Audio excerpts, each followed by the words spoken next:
सब अपना अपना जो है सो भूमिका निर्वहन किए हैं, सब बोले, किंतु राम का छोटा भाई शत्रुघ्न उनका कोई डायलॉग नहीं।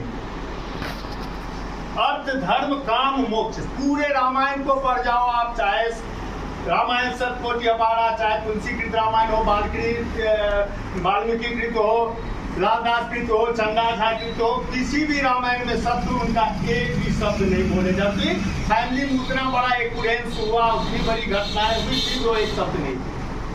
जहाँ अर्थ बोलता है वहाँ अनर्थ होता है। तो अभी तो अर्थ का जो है सो युग हो गया है, इसीलिए जो है सो साहित्य संगीत के स्थान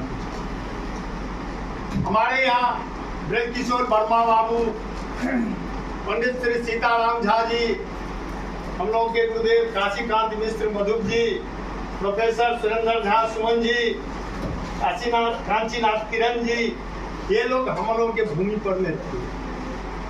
पंडित सीताराम झा एक पंक्ति काव्य लिखे थे,